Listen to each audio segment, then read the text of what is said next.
Muy bien.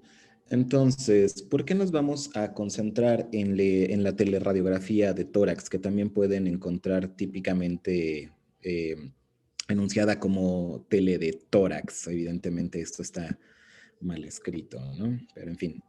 Este estudio, la teleradiografía de tórax, sigue siendo por mucho uno de los más solicitados dentro de la consulta para poder establecer los criterios diagnósticos de múltiples patologías. Hay que recordar que cuando nosotros iniciamos el abordaje de un padeciente para llegar al diagnóstico, por lo general, estamos siguiendo un modelo inductivista en el cual nosotros podemos consolidar a través de muchas evidencias un diagnóstico. Entonces, digamos, funciona al revés si ustedes antes de establecer un diagnóstico están solicitando los estudios, porque estarían esperando que estos estudios guíen su diagnóstico. Eso es en general desacertado. No puedo decir que haya un único mecanismo o que universalmente se tenga que hacer de la siguiente forma, es decir, primero toda la clínica, toda la semiología de nuestro padeciente y al final que se garantice con algún laboratorio o paraclínico el resultado. Cada caso será, digamos, diferente y por lo tanto no podemos generalizar.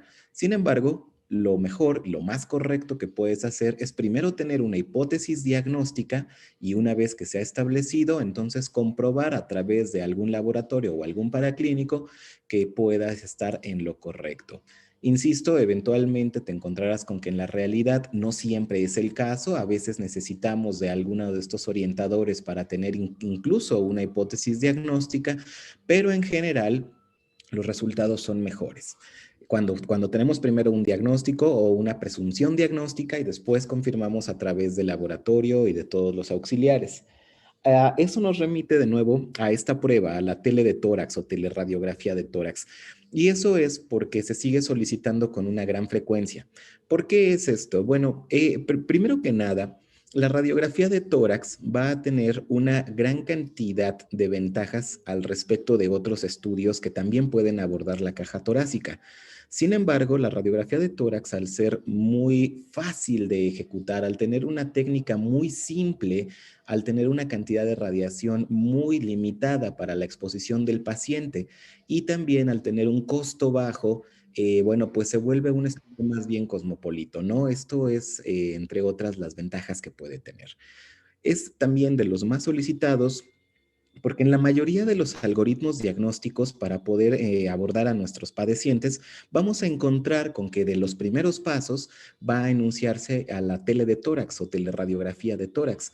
Es decir, cuando nosotros nos estamos decantando entre alguna patología, por ejemplo, obstructiva o restrictiva, ya sabemos que necesitamos obligadamente hacer el abordaje espirométrico. Sin embargo, para que nosotros podamos tener contemplado la mayor cantidad de daños al parénquima pulmonar, vamos a necesitar la teleradiografía de tórax que suele aparecer en los algoritmos de diagnóstico de estas patologías en el mismo momento que la espirometría o más o menos al mismo momento, ¿de acuerdo? No es un estudio muy posterior, es de los primeros que siempre se van a solicitar, pero no solamente para las patologías pulmonares, particularmente para las patologías cardíacas, vamos a encontrar que este estudio es de los primeros en solicitarse para establecer algún tipo de daño o riesgo cardíaco. Por supuesto, cuando estamos pensando en algo que sea única y exclusivamente cardíaco, que difícilmente lo será, pero única y exclusivamente cardíaco, por supuesto, la tele de tórax pasa a un lugar secundario, se ha desplazado por, en este caso, el electrocardiograma, pero fuera de eso, cuando estamos buscando alteraciones estructurales del corazón, pues este estudio estará en los primeros lugares del algoritmo. No solo eso, para ver alteraciones óseas también es muy importante, para suponer algunos procesos neoplásicos o infecciosos también es muy importante, para algunas alteraciones sistémicas, particularmente las vasculitis, también nos resulta muy importante y algunas otras enfermedades autoinmunes durante su progresión pueden dar cambios importantes en la teleradiografía de tórax. Es por eso que es un estudio muy importante, muy solicitado, fácil de conseguir y vamos que sin lugar a dudas debería de ocupar también uno de los primeros lugares dentro del control adecuado de nuestros padecientes anualmente. ¿A qué me refiero con eso? Seguramente estás escuchando dentro de la Escuela de Medicina Integral y Salud Comunitaria que hay que volcarse sobre la promoción de la salud. Yo no podría estar más de acuerdo con ello.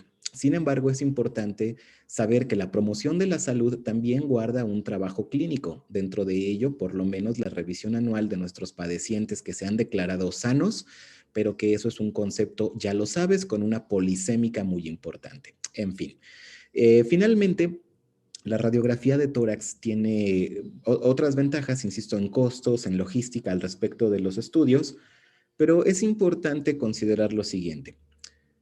Por lo general, cuando nosotros estamos confrontando el resultado de un estudio, el que tú quieras, ¿no? Esto no es exclusivo de la radiografía de tórax, uno de los problemas que solemos encontrar es que no tenemos una metodología para su interpretación y entonces lo que hacemos es voltear hacia los rangos de referencia que nos está arrojando el laboratorio, porque entonces ahí podemos ver si está alto o si está bajo, como si eso realmente significara alguna cosa.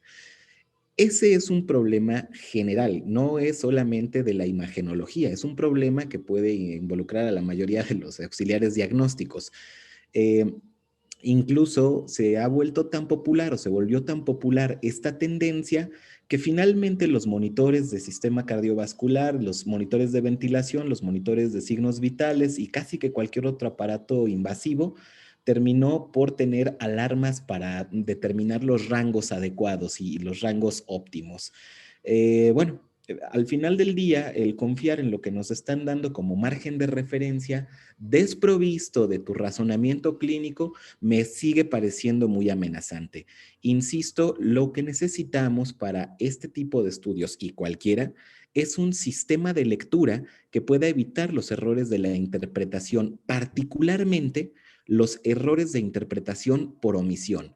¿Por qué por omisión? Mira, supongamos que en este momento vamos a tomar no sé, una radiografía o una tomografía axial computarizada o una resonancia magnética de un padeciente que tuvo una herida por arma de fuego y esto se ha albergado dentro de la cavidad craneal.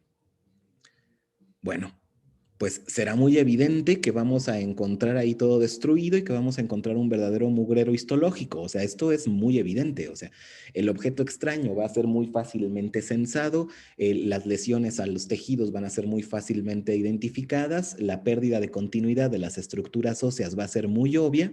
Y entonces, como verás, cuando nosotros tenemos alguna patología, los cambios se vuelven muy evidentes.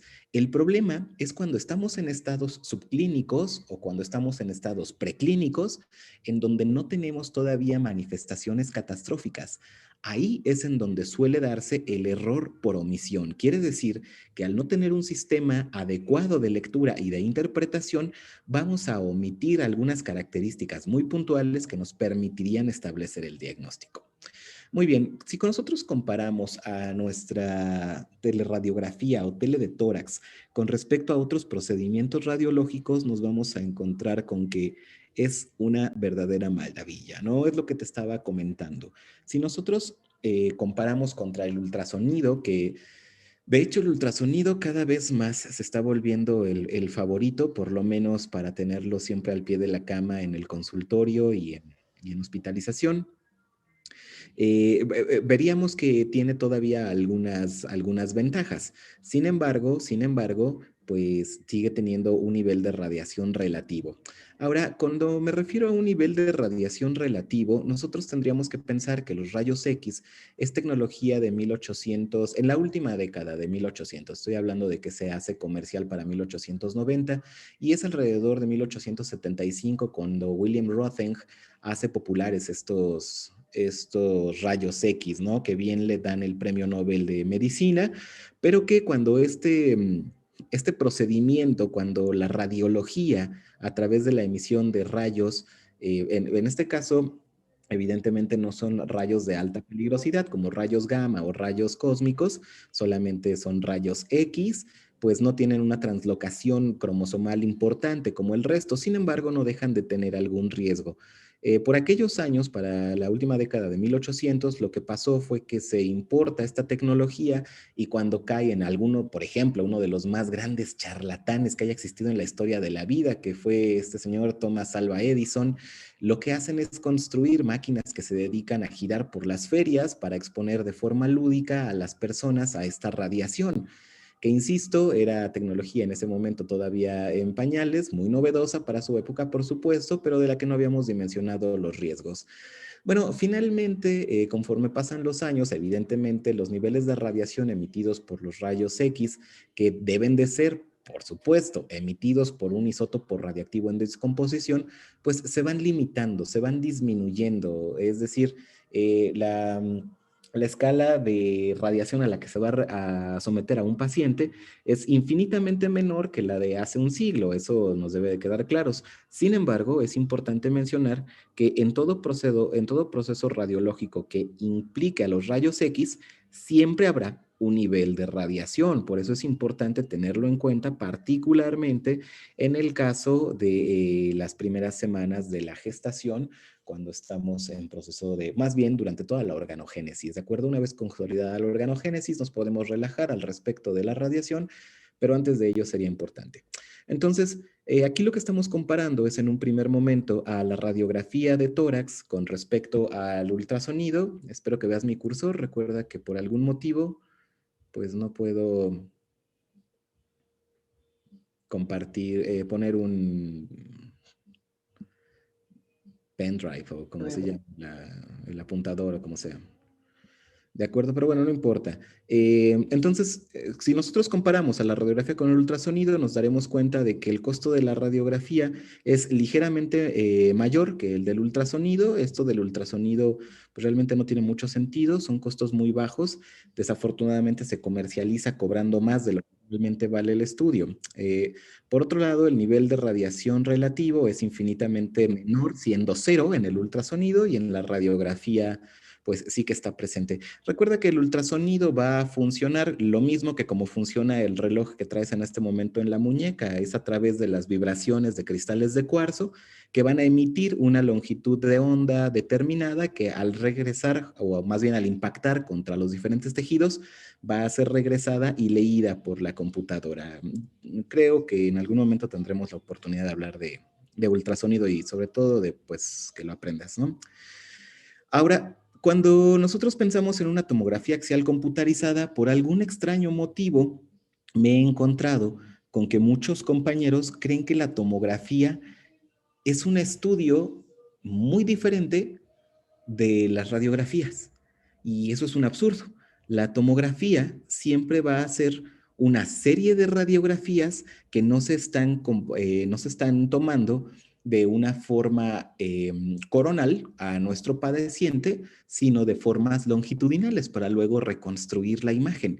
Es decir, una tomografía axial computarizada no es ninguna otra cosa más que una serie de múltiples radiografías.